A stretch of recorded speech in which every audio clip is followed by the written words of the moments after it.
Hey, what's going on, everybody? This is Yannick Taylor of Black Trans and Beautiful. Thank you all for your love and support. Thank you all for waiting on me while I took some time for myself to recuperate. In this episode, myself and Mr. Kevin Douglas Wright sit down and talk about his documentary, I Learned It From You. If you love this podcast, please support us by going to ko-fi.com/Yannick Taylor. Also, I want you to share this episode on Twitter and Facebook. Whoever shares this will be entered into a drawing for a free copy of this documentary. You all live, love, and be free. Smooches, let's jump into the show.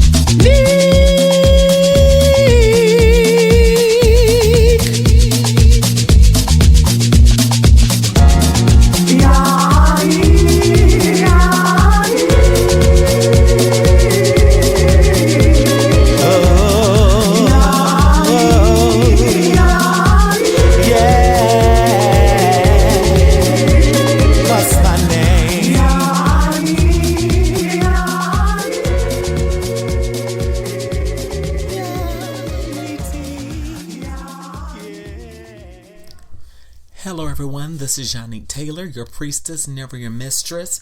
Welcome back to a new season, a new era, a new dawn of Black Trans and Beautiful. As promised, I told you all I was coming back on October the 4th. I want to thank you all for your love and support. A little bit of housekeeping.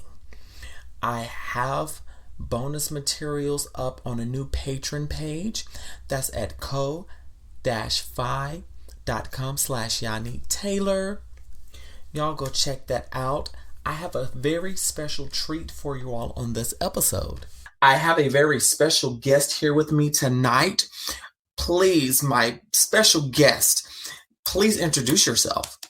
My name is Kevin Douglas Wright, and I'm a producer, writer, and director, independent director of a documentary called I Learned It From You. And please tell us a little bit about the documentary I Learned It From You.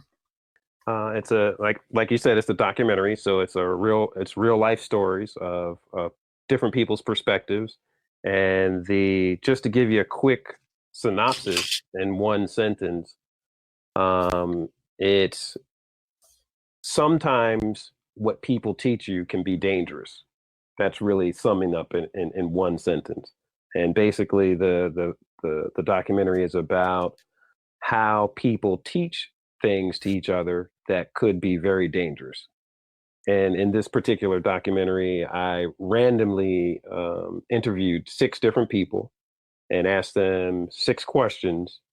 And when you hear their responses and their stories unfold, you begin to see that as a people, we're all just human beings. And then we are led to believe things that aren't necessarily true. And we, in turn, teach that to someone else. And the cycle just keeps going on and on and on. And the point of the whole documentary is to break that cycle where we just look at everyone as a human being, accept them for who they are. And, the world would be a much happier place for that. Awesome. And just in learning about the documentary, I see that the documentary was selected to compete in the 2019 Global Indian Film Festival. Yes. So how was that experience to have such a momentous documentary selected in a very prosperous film festival?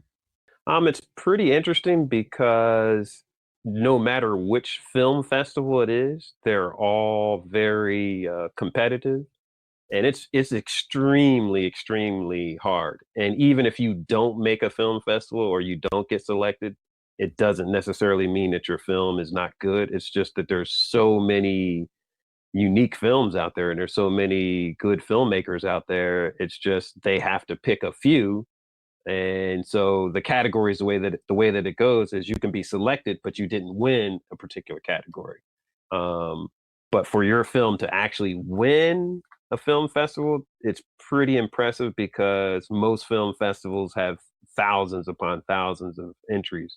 So there is a little bit of luck that plays a part in it. I mean, the only thing that you can do is just make the best film that you can and then hope for the best. But there is it's a lot of competition. Different filmmakers have large budgets, some filmmakers have small budgets, so you have to take that into account. So for this particular film festival, it was actually in Mumbai, India. I wasn't able to Yes. attend, but my film did get selected and it did pretty well. It did not win any of the categories, but it was selected as an international film from, like I said, the actual film festival was in India, but my film was considered an international film. So the subject matter of my film was relatable in other countries. That's the way I took it. So they could see that it's a common experience to be oppressed or put aside or ignored, and it happens in other places than just the United States. Awesome. And I am so proud of you and celebrating with you as well. Uh, because whenever someone creates a work, this is their baby. And I say that Definitely. coming from being a creator of podcasts, YouTube, blogger, and artist. When you have a Hmm. work that is your baby, and I see that you have put so much work, so much, so much effort, not just effort, but you've put in a drive in this work that Definitely, definitely. is just, and it's very needed for a time such as this, especially given the current state of the US, the country, the Hmm. world, all Hmm. over. So, what were some of the things that inspired you to do I Learned It From You? What actually happened was I was working on a different film, a smaller film, and completely different type of film. It was more of a drama for high school kids and college kids. And one day I was talking to my parents, and I had asked them a question that I had never actually asked them before. And I don't even know how it came up. We were just watching TV and everyone was just talking back and forth. And then the question that I had asked them, I said, when you guys were younger, I said, what is your earliest memory of someone pointing out to you or trying to make it a point to you or make you see that there was a difference between a black person and a white person? And Mhm. when I could tell that they had never been asked that question before. And it was just funny because I never thought to ask that question, and maybe no one ever thought to ask them that question. So that both of them thought about it for a while. Both my mom and my dad thought about it for a while. And then when I heard their answers, it was just amazing. And from that moment on, I knew that I had to explore that and maybe turn it into a documentary because just their answers alone were Mhm. powerful. And then I said, wow, I thought to myself, I said, I wonder how many other people, both black, white, no matter what the color is, I just wanted to hear what those answers were from different people. So that started me on the journey of just randomly finding people. And then I just went out and I started interviewing people, turned the camera on, and I interviewed a bunch of different people. And then after that, I had a tremendous amount of what they call footage, like a tremendous amount of interviews that I had to sort through and narrow down to, an hour and a half movie. So it was a big process, very big process. But that's what started it. Just a simple question with my parents and looking at how deep that answer was and how it relates to what's going on in the world today, whether it's bullying, whether it's discrimination, oppression, racism. I even see where it fits into like a category of, there's a rise in active shooters where people are just, Mhm. mass shootings. And what you find is they're just calling out or, they're just in such a bad space and they've learned that that's how you're supposed to handle it. And really, somehow they learned it. Now we have to get people to unlearn that, where they just go the opposite direction instead of the direction that they just learned from watching television, I guess, or people try to blame video games and stuff like that. But it's just really they just picked it up from watching how someone else did it, and really that's not the way to handle it. And I agree with you. I wholeheartedly agree with you on that. And coming from the rural South, I grew up in the Carolinas. Oh, okay. Yeah. Mm-hmm. In South Carolina, I was born in Georgia, Mm-hmm. and racism, especially against people of color, against anyone who is of the LGBT community, or Mm-hmm. even because, South Carolina is part of the Bible Belt. Mm-hmm. Mm-hmm. So you have a lot of discrimination, even with these religious freedom bills. And who can forget going back to 9/11, the Islamophobia that Yeah. transpired shortly Mm-hmm. thereafter, and you saw people being discriminated against because of their ethnicity, their Mm-hmm. religious beliefs, Mm-hmm. even their race, different things. And it's crazy Mm-hmm. that Mm-hmm. this transpired all because of one act. And I agree with you. A lot of things have been taught. Mm-hmm. And Mm-hmm. just with the recent mass shootings, the radicalism of, and I hate to say this, the homegrown terrorists that we Right. have, Mm-hmm. it is uncanny because if you listen to their ideals, how they try to use certain things to justify, you're looking like, what? I'm confused. Yes, definitely. Definitely. So, um, so, and I did want to ask this question. So let's talk about some of the experiences that you've had dealing with possible discrimination um, in any form.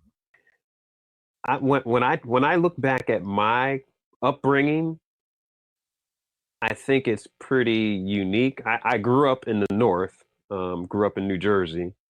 Um, Definitely there was racism and discrimination around me, but the way that I grew up, surprisingly, my parents and even my grandparents never made a difference between anyone.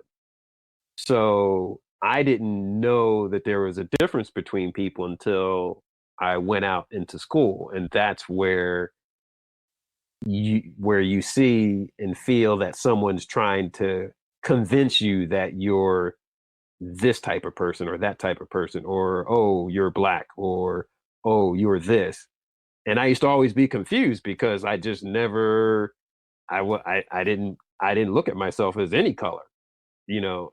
So when I started to see it, I said, "Oh, and at a young age, I guess I was really not believing what they were saying, because I had white and black friends growing up and some Spanish friends, but I never looked at them as white, black, or Spanish. But you're socialized to look at people like that. But I just always just treated them as just friends, they just were people. So when someone tried to make me look at it that way, I just never did. I just always took a person for who they were and whether or not, we got along, and if we were friends and we, treated each other right, then it was cool to hang out with you or cool for you to hang out with me. So my upbringing was just they didn't really make a difference between anything, even when it comes to the LGBT community. There were many people of that community growing up in my neighborhood. But because of the way I grew up, you didn't you didn't think anything of it. Like it was just that was that person, and some of them were cool, some of them were not cool. Some of them hung out with us, some of them didn't. So, but never was it ever looked upon as that person is bad or something was wrong with them, because I just didn't grow up that way. And that's coming from both parents and grandparents. They just never made any particular distinction amongst any type of person. So I don't know if that was they did it on purpose or if it was just luck. Like I just got lucky, I guess. Maybe you can explain it that way. And I can see where we have had a difference in upbringing. Granted, you're from the North, and it's a great contrast Mm-hmm. as I grew up in the South, whereas growing up in the South, even growing up from the late 80s to the 90s, I'm Mm-hmm. 33 years old. Mm-hmm. So living in the South, it was already known that there was a difference between Yes. Yeah. races. And Mm-hmm. it's that sordid, nasty, dirty history of racism and discrimination. Mm-hmm. Um, because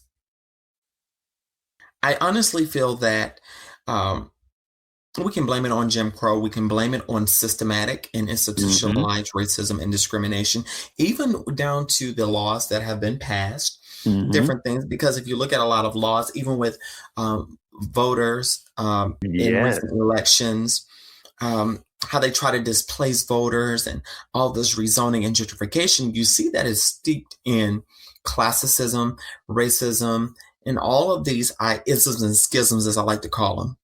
Mm-hmm. Mm-hmm.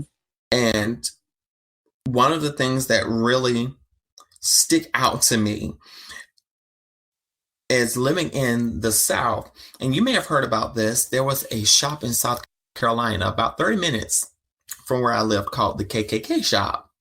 Wow. No, never heard of it. Nope. And it's now closed. The building has been destroyed. Wow. Um, it was basically a shop commemorating the Ku Klux Klan from Wow. that terrorized America, that is still terrorizing America to this day, maybe in different forms.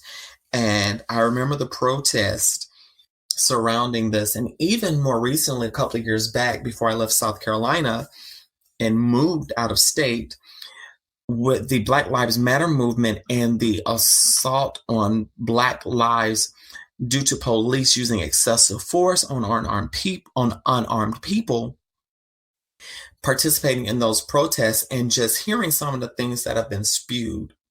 Mm-hmm. And to see that even from a time untold, now we're seeing it is more widespread, even in the political climate from the last, I'm not going to even say 4 years. Mm-hmm. I'm going to dare say the last 10 years, Mm-hmm. Mm-hmm. the last 10 or 11 years, you have seen, I'm not going to say, I'm going to word this, not an increase in racism, but you've seen people get bolder with it after Yes, we I agree thought with that. that, So how do you think that your work, I learned it from you, will help in this critical time and age? I I I think the way that the documentary unfolds is, and I did this on purpose. I tried to make it so that it wasn't threatening. Hmm. And I did it in such a way that it leaves you to make your own opinion. And the reason why I did it that way, and I hope it comes across that way, but I was, what I was trying to do was not be confrontational about it, even though you very well could be confrontational about it. But I wanted it to be able to be watched by everyone. It doesn't matter what color you are, and be comfortable watching it. And then Hmm. also be comfortable watching it where someone wasn't telling you what to do. Because, a lot of people, and it's just human nature, when we're told to do something, a lot of times we're just like, that we just tune it out when someone says, hey, you're going to do this, and you, in your mind, because we're human, we say, oh, no, I'm not going to do that.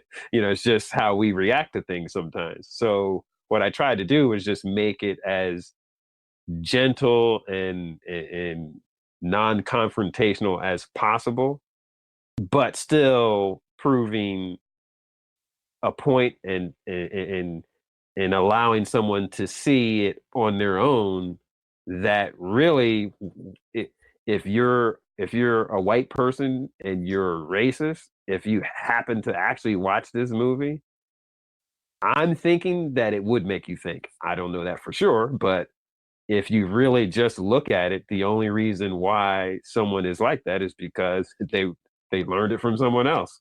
And if you took that same white person and put them into a so-called black household or a Latin American household, they would be Latin American. They would be black, you know, and it just shows you that it just depends on what you learned from someone else. And yes, we can say that, but when you watch the movie and when you watch this documentary and you see different types of people, because there's black people in there, there's a Jewish woman in there, Jewish American woman in there, and then there's a regular white American in there.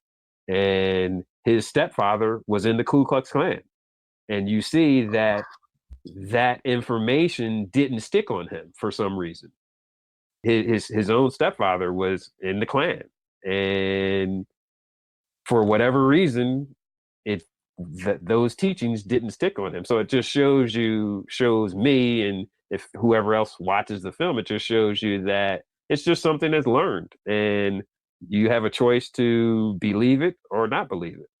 But in my film, I didn't want to actually, tell you what to do, but it's just supposed to show you, hey, look, you can see it clearly from random people. I didn't give anybody a script to follow. I just knew that if you just ask people these questions and record their answers, you'll see the solution. You know what I mean? You'll see what the true reality is. And the true reality is we're just all regular people, and you've been convinced to act a certain way by someone teaching you a certain way.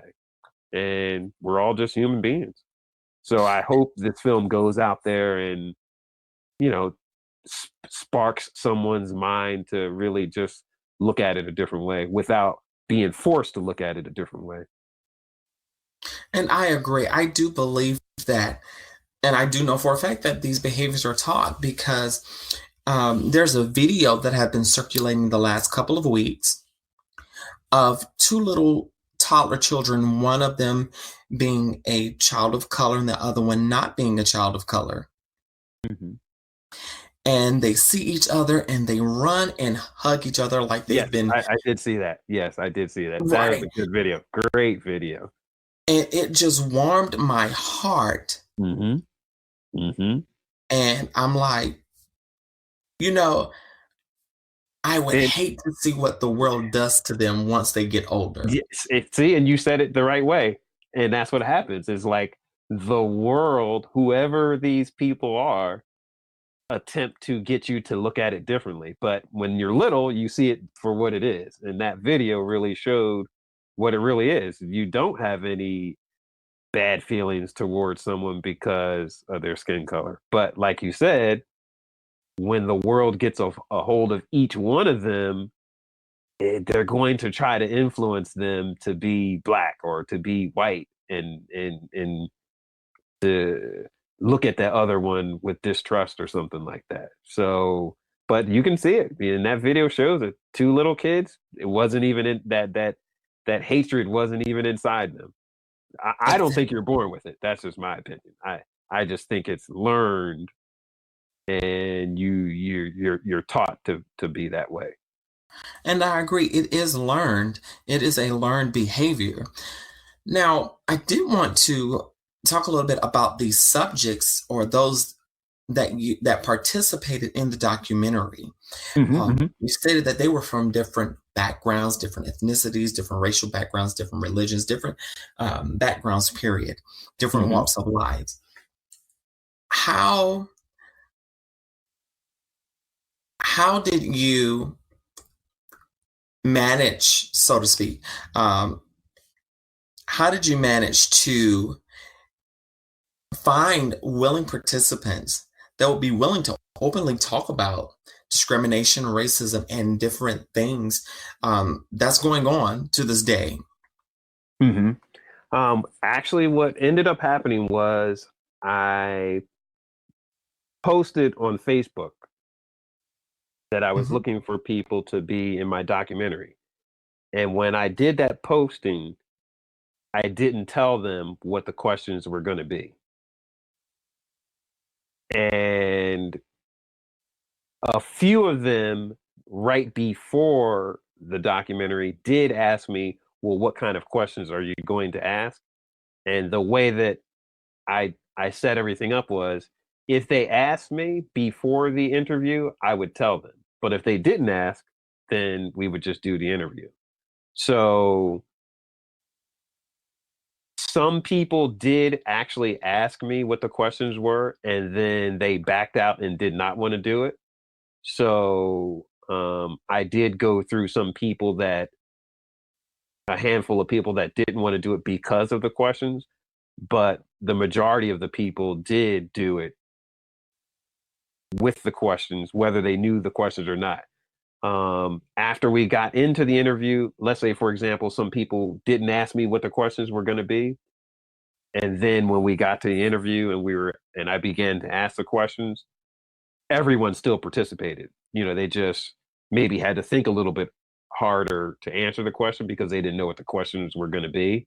But they still did well, and they still, they didn't back. Anyone who sat at the interview didn't back out. None of the people said, "Oh, don't use my interview" or something like that. No one felt offended. And just from my point of view,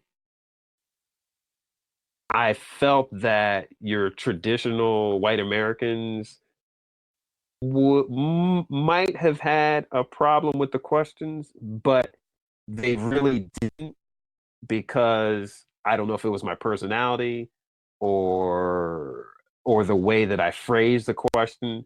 All of them were comfortable just giving an answer. They didn't, and I told them, I said, hey, whatever your answer is, just say it like you really want to say it, and don't look at me like I'm judging you, or I'm going to jump up and want to fight you because you said a certain thing. So I just created an atmosphere where that they could just say it like it really was, and I think it came through in the actual documentary. And I applaud you for taking that step. A lot of people would say that was risque to do in your career. But again, as we've said before, it is necessary for this time. And not just across racial borders, but against what we have with gender discrimination, Definitely. orientation discrimination, so many types of discriminations that are taking place. So, just thinking about myself as a Black trans woman of color, and being in the queer and trans communities, we often see a difference between the Black LGBT community and the non-Black or non-melanated LGBT communities in terms of support, in terms of how we are portrayed. So, and it says a lot, because there has been times, even on some of these apps out there and on social media, because I didn't want to give a person who was white any interest, or didn't respond to their message, or simply said I was not interested. I get called the N-word and get told they hope I die of a horrible disease or worse. And I've also had some in the Black community. We see a division in the Black community with Black and trans people, that if you don't entertain them, first, you're all beautiful, you're all good looking, you're a queen. But when you say I'm not interested, or you're called every transphobic slur in the book, every homophobic slur in the book. And these are some of the things that we as queer people have to go through. Not only do we have to deal with racism in the Black community, as Black people, as people of color, as ones with melanin, but we also have to deal with homophobia and transphobia in the Black community as well. So discrimination can happen, in my opinion, within various sects of society, not just with race. And just reading over this, it is very pivotal that you have created such a great work. And everyone that's listening, I advise you all to check out the documentary. It is on Amazon Prime now. The links for Mr. Douglas Wright, for Mr. Kevin Douglas Wright, sorry, Mm-hmm. is in my show notes. Where can we find you on social media? The same thing. If you're on Instagram, it's my full name, Kevin Douglas Wright. If you're on Twitter, it's Kevin Films Books. Kevin Films Books. If you're on Facebook, it's my name once again, Kevin Douglas Wright, or the name of the movie. I learned it from you. That's also the name that you would use to find me on all of the social media. Awesome, awesome. Y'all heard it. You all heard it. Y'all look for this author, screenwriter, film producer. And in my looking at your social media, I see that you're also a music producer. Yes. Okay. And go ahead. Sorry. Go ahead. Go ahead. And what actually happened with that, I did that, I think about 2 years ago. Now, I do not sing. But what ended up happening was I was watching television, the early morning news a couple of years ago, and it was a situation where a kid was being bullied.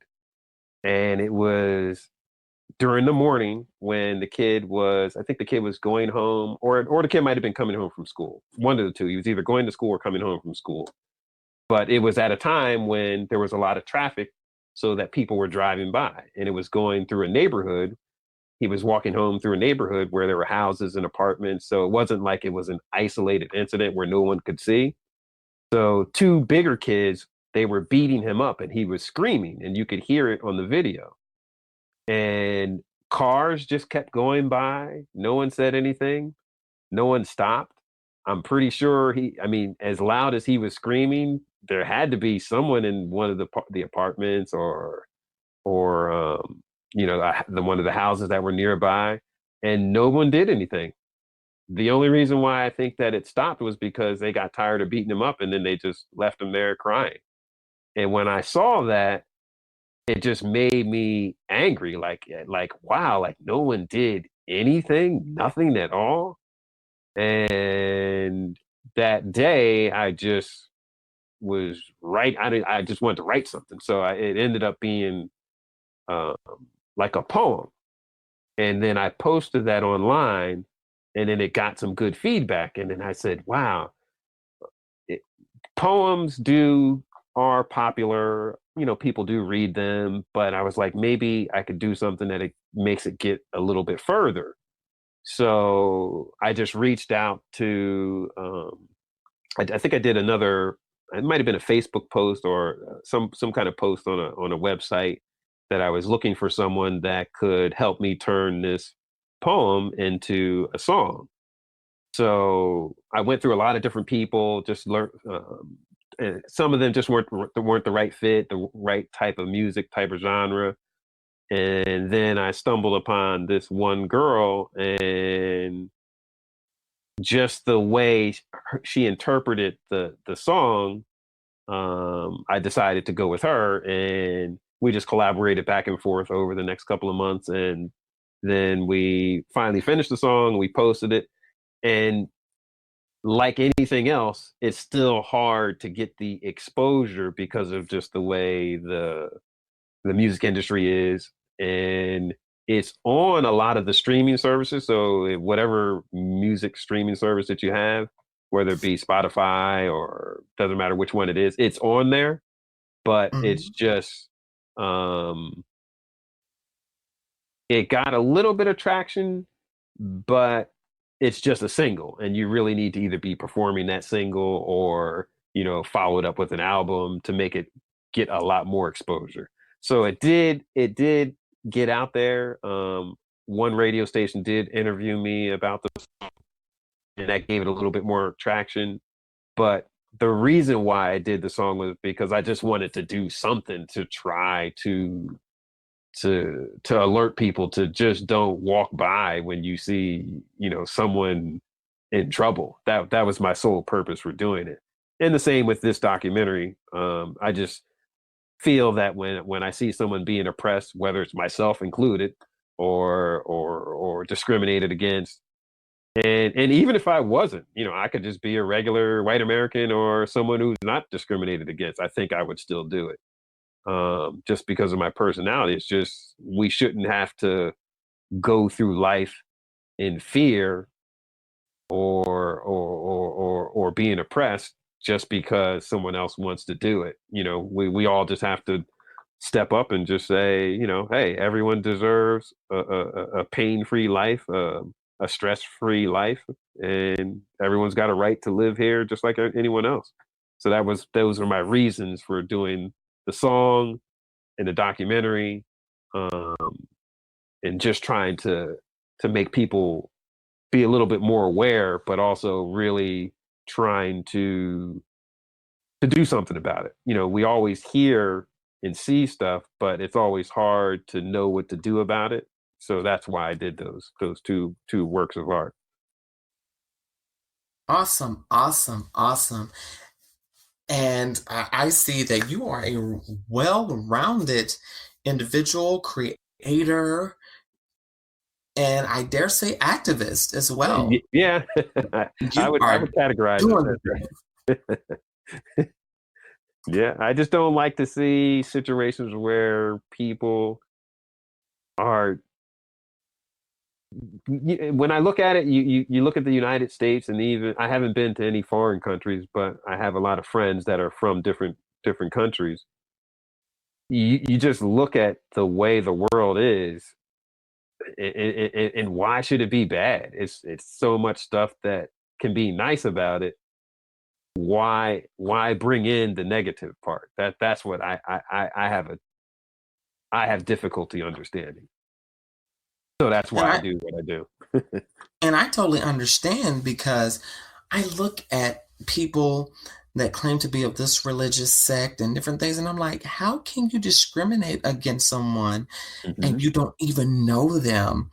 Better yet, why discriminate, period? Like, what's the whole entire point? It makes no sense to me at all.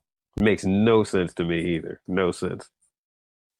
And so, no sense whatsoever.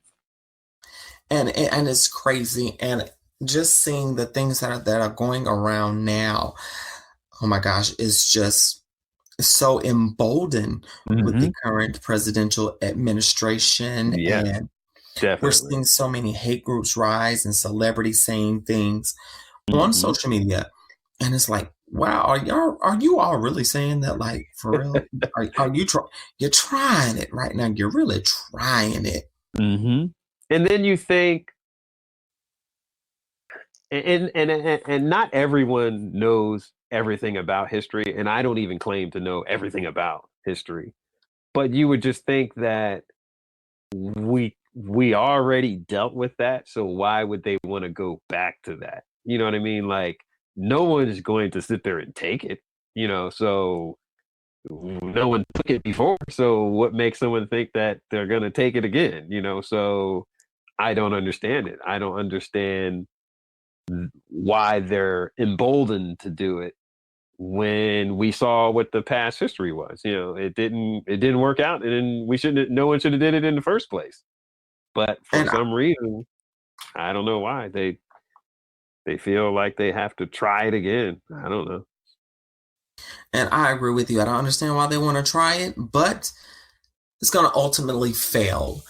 It's going to ultimately fail, or either call it the collapse of society as a whole. Yes, definitely. So, so, and again, thank you so much. Is there anything out there that you want to share with our listeners on today? I would just say, if you're going to take a look at this movie, this documentary, just jump on Amazon.com and search for I Learned It From You, and you'll see many different ways that you can watch it online. It's on DVD. You can get the DVD from Amazon.com also, but I also did turn it into a book, which you can also get the book if you don't like documentaries or you don't want to sit through a documentary. The book, let me just tell you a quick little bit about the book.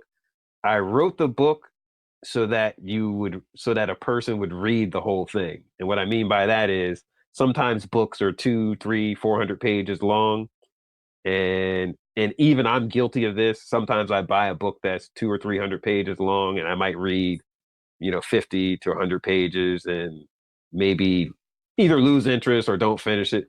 This book about the documentary is 50 pages long. I mean, anybody can read it.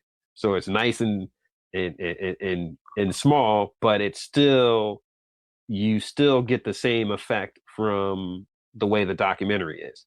There's a little bit extra in the book when you compare it to the documentary, but I know that some people don't like documentaries. So that's why I did the book.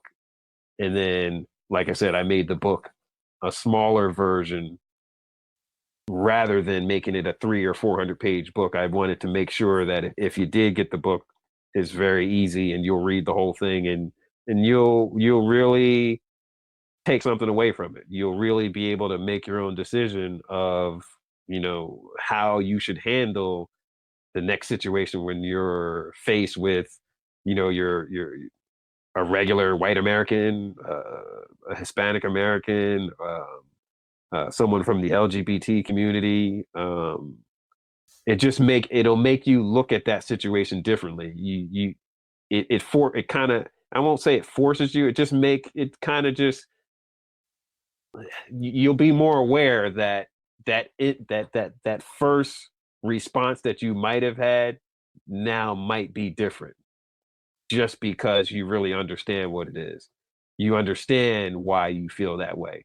It's because someone taught you that. And that's what it comes down to. And that's why the title is I Learned It From You, because that you could be anyone. It could be a person of your same situation that has something against you.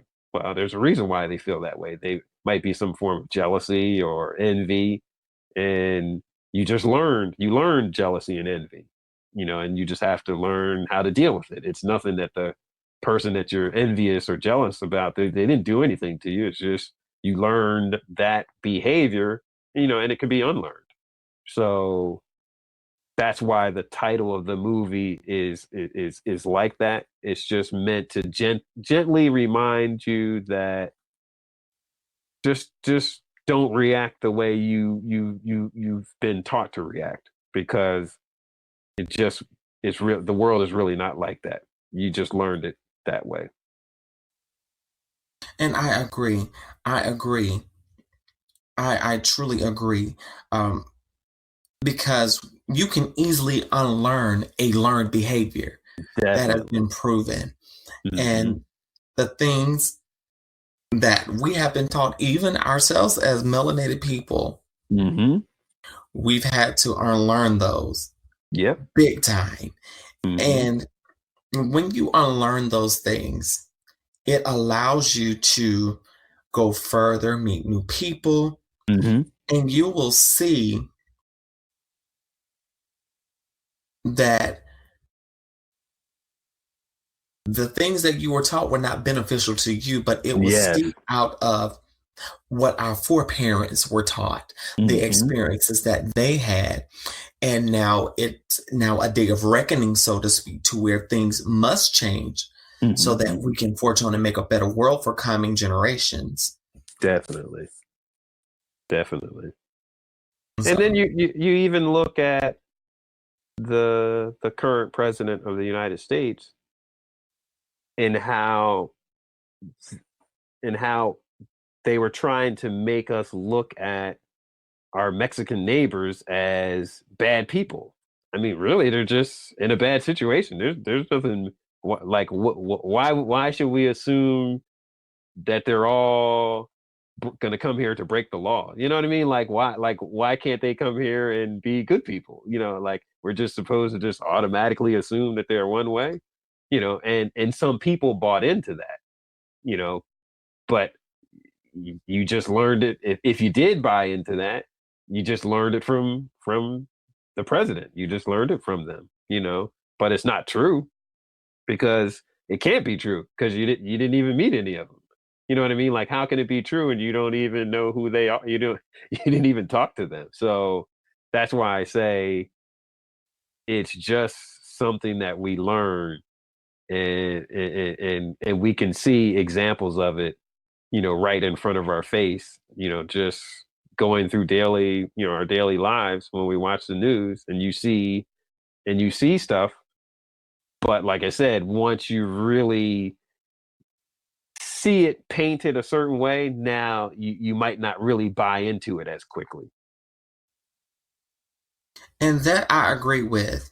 I agree with. When you learn something completely opposite, you won't buy into it as quickly. Mm-hmm. Mm-hmm. So, and again, thank you for this, You're for very this welcome. Very welcome. discussion. Thank you for coming on to Black Trans and Beautiful. I look forward to hearing great things from you again. Before we go, are there any other works that you have out or anything else that you have going on or coming up? I will be, the way that I did this documentary, it's volume 1, so I will end up doing volume 2, volume 3, volume 4, volume 5. I just started to come up with a few ideas for volume 2, because I do want to do different perspectives, because it's still based on, I learned it from you. And Mhm. one of the other perspectives will be the LGBT community, the Jewish community, the Latin American community. So those are ones that I want to follow after this one. So, I'll definitely be in touch with you when I come up with that next version for the LGBT community, because that's another perspective.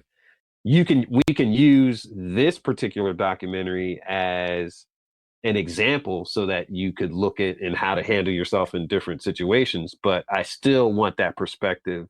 I still want that voice. I still want the stories to be told of what what someone experienced when they were made to feel bad for what someone feels as normal for themselves, Mhm. but and someone else is going to try to make you feel bad about that, and that's not right. You know what I mean? That's not right. And I want to make sure that those stories are told also. And thank you for telling that story.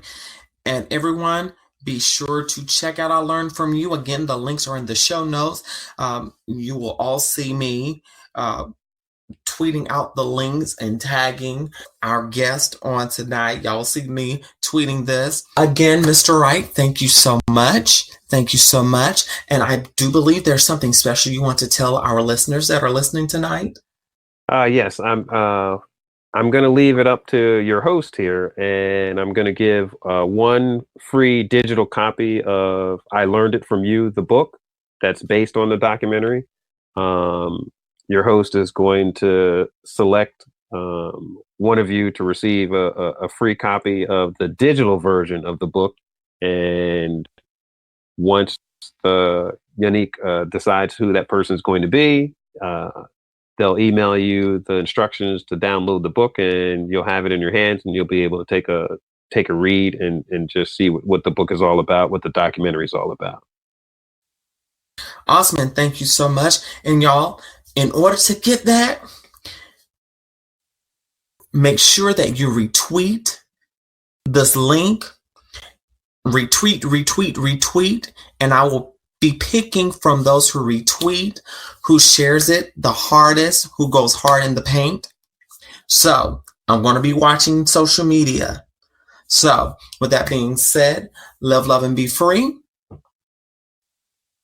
Kevin, anything you want to tell the listeners before we go? Yes, everyone have a good night, and thank you for listening and tuning in. And I hope you guys continue to listen to this great podcast. And Yannick is doing very good work, and very creative person, very entertaining person. And, I'm going to be following the podcast just as much as you guys. And thank you again. Again, love, and be free. Smooches.